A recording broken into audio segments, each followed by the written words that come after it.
Hej, velkommen til del 2 af demonstration af Activity-Based Costing beregningerne med ABC-systemet her.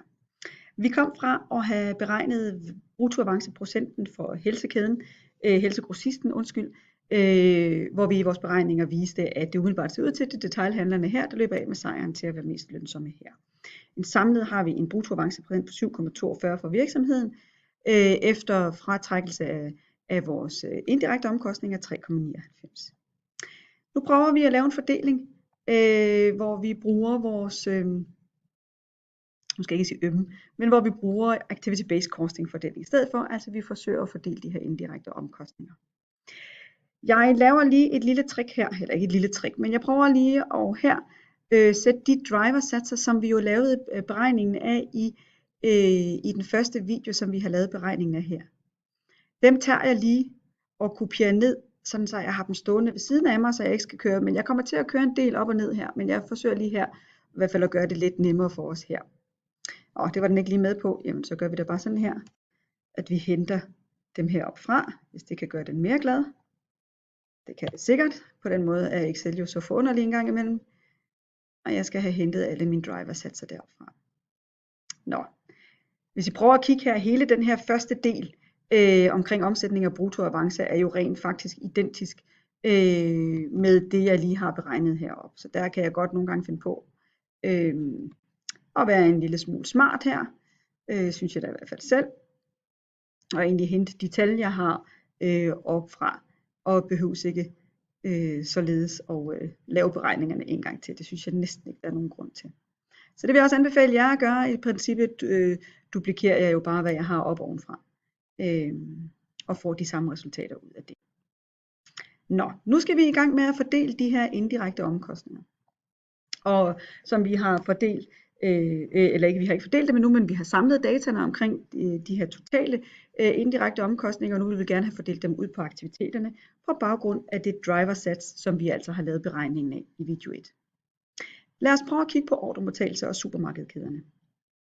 Hvis vi prøver at kigge på her, så ved vi, at vores driversats, den har vi beregnet til 80. Den prøver jeg lige at låse fast i det her, for den ændrer sig jo ikke. Og nu skal den ikke ændre sig her. Sådan er det jo med Excel en gang imellem, det er super smart, men nogle gange så kan den godt drille lidt. Nå. Hvad er det, der driver omkostningen, de her 80 per hvad? Hvad er det, der driver? Der skal vi lige op og kigge her. Der fik vi jo nogle oplysninger her. Jamen det, der driver her, det er antallet ordre. Og hvor meget har, altså det står heroppe, antallet af ordre er det, der driver.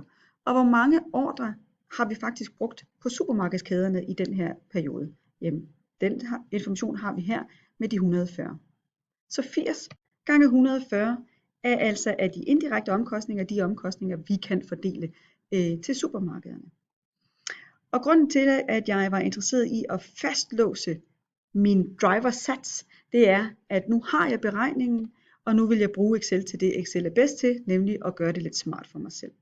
Nemlig at lave, trække beregningerne over, og lade Excel gøre arbejdet for mig. Herude kan jeg i øvrigt lige lave en lille sum, hvis den vil være med, vel at mærke. Det tyder den på, at den ikke vil. Jeg vil gerne lave en sum af en lille sum, tak, af mine indirekte omkostninger af alt, fordi så kan jeg jo lige tjekke lidt op på, at de 160.000, der står herude, faktisk svarer til, hvis jeg prøver at kigge op, den totale omkostningssum, jeg havde på ordremodtagelser. Så bare ligesom sådan en lille kontrol, at jeg kan se, jamen det svarer faktisk, nu har jeg fordelt dem, men det er stadigvæk de 160.000, som står ud for total omkostning på ordremodtagelser. Godt. Jeg går ned. Så var det, vi skulle prøve at kigge på lagerudtagning, eller det de kalder plukning. Så hvad var det, der drev omkostningen inden for lagerudtagning? Altså jeg starter lige med at tage min driversats, som jeg har lavet beregning på, og den låser jeg igen på samme måde, som jeg gjorde før. Nå, men lad os lige prøve at gå op og kigge på, hvad er det egentlig, der driver omkostningen her? Der står her, plukning, det er antal ordre linjer. Så går jeg ned og kigger, okay, hvad har jeg fundet ud af? Jeg får at vide hernede, at jeg per ordre Det vil altså sige, at den her er linket til ordrene, antal ordre jeg har. Per ordre til supermarkederne, der har jeg altså 14 plukninger eller 14 ordrelinjer. Så jeg skal altså gange de to for at få den totale forbrug på det, der hedder ordrelinjer eller plukninger her. For jeg har 140 ordre fra supermarkederne, og på hver gang har jeg i snit 14 plukninger.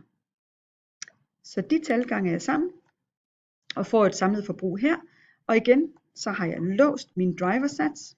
Smart gjort, for så kan jeg kopiere hen over her og have de totale satser. På samme måde kan jeg herover faktisk kopiere summen ned her. Jeg kan lige tjekke. 63.840 svarede det til den totale omkostning, jeg havde på min ordrelinje eller på mine plukninger. Ja, det gør det rent faktisk. Godt. Så går jeg ned og kigger her. Leveringer. Jamen, hvad er det, jeg skal have med på mine leveringer? Hvad var det, der drev omkostningen? Først driversatsen, som I låser, sådan så I kan kopiere over. Tryk på pause, hvis det her går for stærkt, og prøv lige at summe lidt, fokusere ind i hovedet, hvad det er, jeg laver. Hvad er det, der driver Hvad er det, der driver omkostningen i leveringer? Jamen, det er jo antallet af leveringer, butiksleveringer. Så ingen hokus pokus her.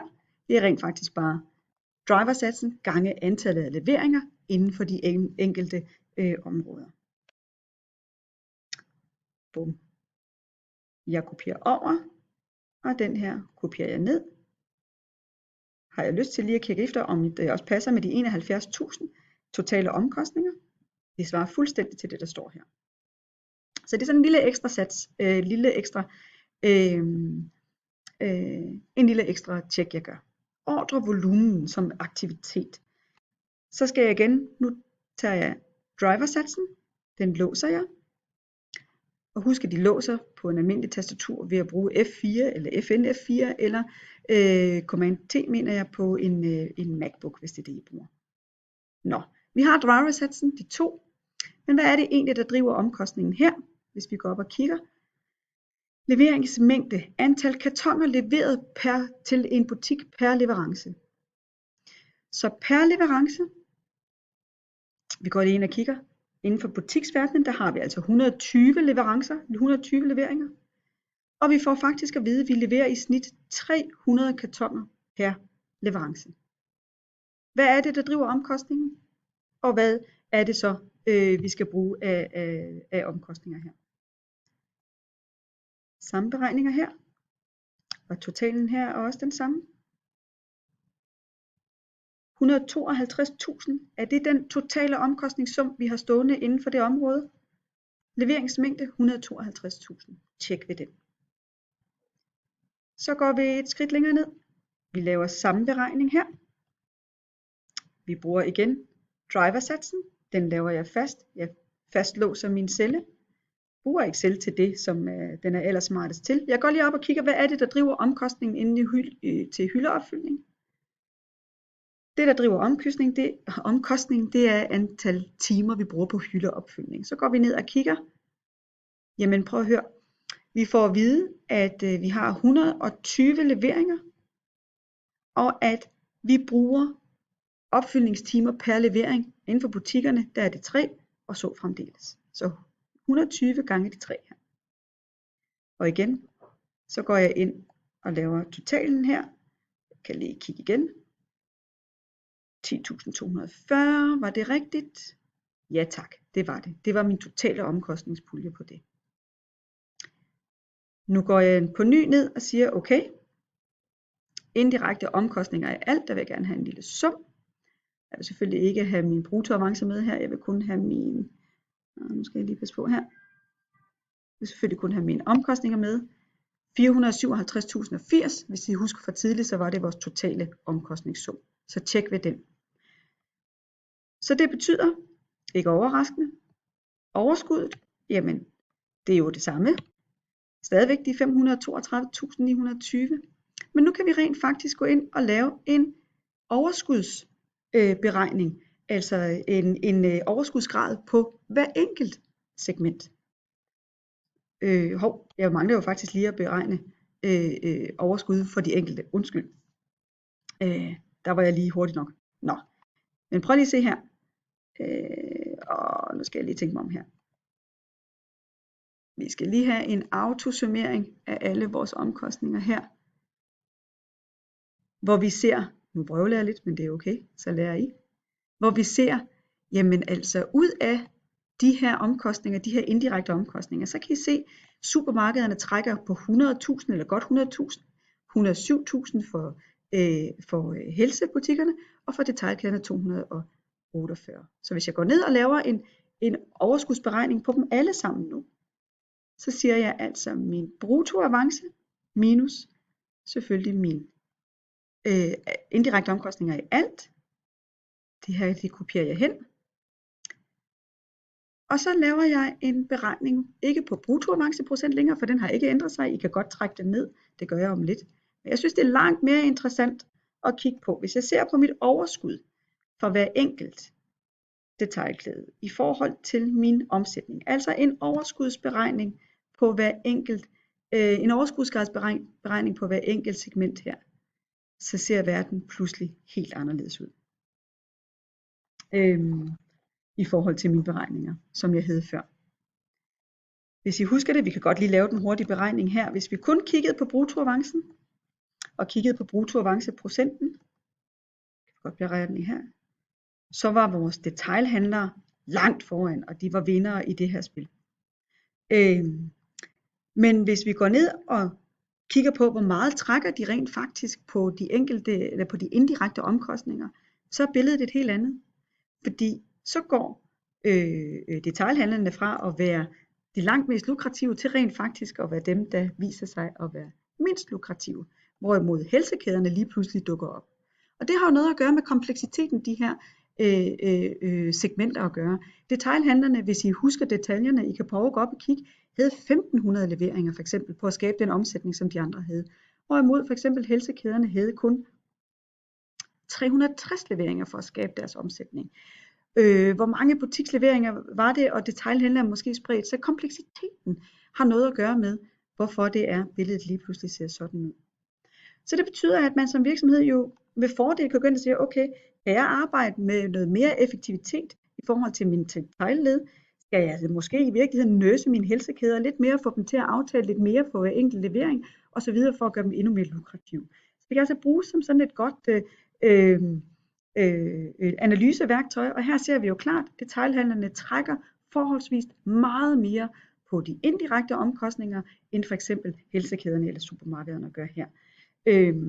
Så her kan man bruge det som videre analyse til, hvad skal vi gøre ved de her detailhandlere fremover? Kan vi på en eller anden måde få reduceret trækket på de her indirekte omkostninger? Beregningerne i ABC er i sin store træk, som jeg har vist her. Der er forskellige scenarier.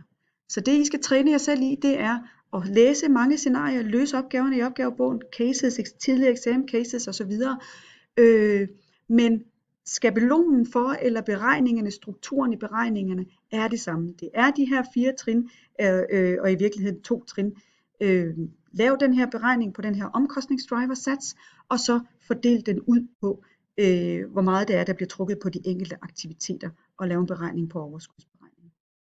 Det er activity-based costing meget hurtigt. Vi kommer til at gennemgå det noget mere i både klassen, men også hvor I kommer til at sidde og nørkle lidt med nogle opgaver på det. God fornøjelse, og tak fordi I kiggede med.